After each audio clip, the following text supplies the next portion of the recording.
श्री स्वामी समर्थ मंडळी. तर मंडळी, तुम्हाला मी आज एक अशी कथा सांगणार आहे. ती कथा ऐकून तुमचं जीवन हे 100% पूर्णपणे बदलून जाईल. एका गावामध्ये एक मुलगा, एक मुलगी आणि त्याचे आई बाबा राहत होते. मुलगा लहानच होता. 3रीला मुलगा होता आणि मुलगी 5वीला होती.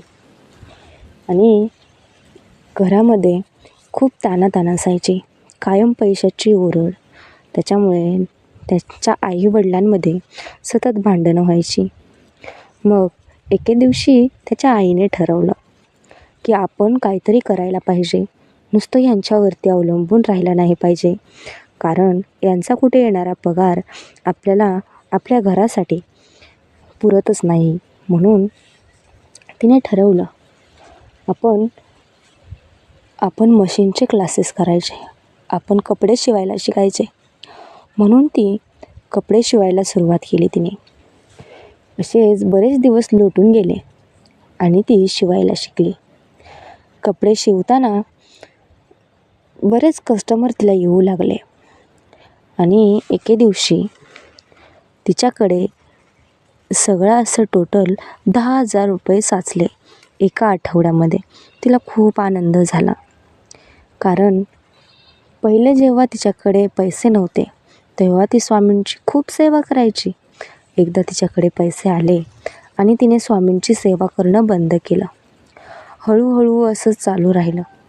देवाकडे दुर्लक्ष होऊ लागलं आणि खूप सुखात असलेलं कुटुंब हळूहळू पैसे त्यांच्याकडचे जाऊ लागले आणि सुखात असलेलं कुटुंब पुन्हा अडचणीत येऊ लागलं. कारण मुले मोठी झाली, मुलांच्या शाळेची फी, घरातलं भांडवल त्यांना पुरेनासं झालं.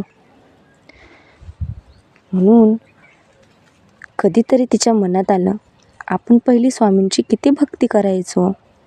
कदाचित स्वामींनी यामुळेच आम्हाला अडचणीत आणलं असेल.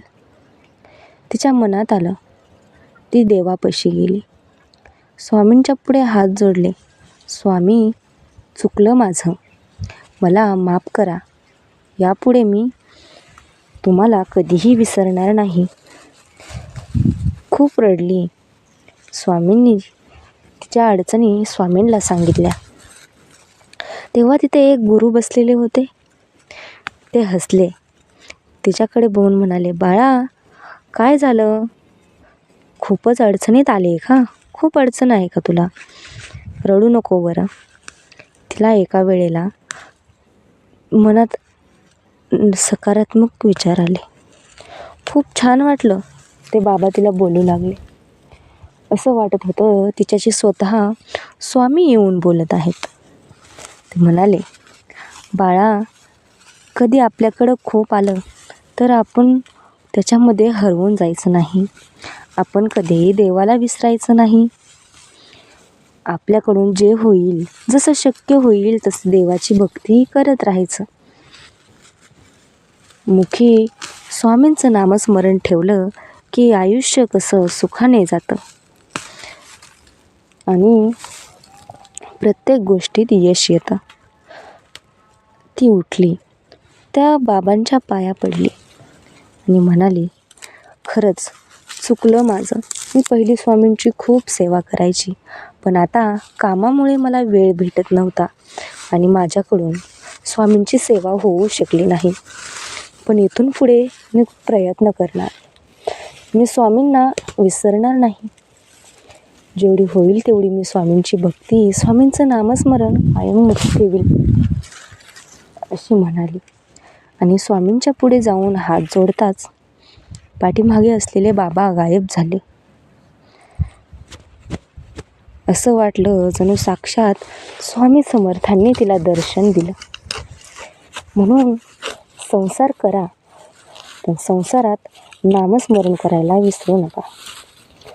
आणि मग ती दररोज स्वामींची पूजा करायची, स्वामींचं नामस्मरण करायची, स्वामींचा नामजप करायची. आणि असंच तिचं कुटुंब मोठं झालं आणि पैशाचीही परिस्थिती सुधारली.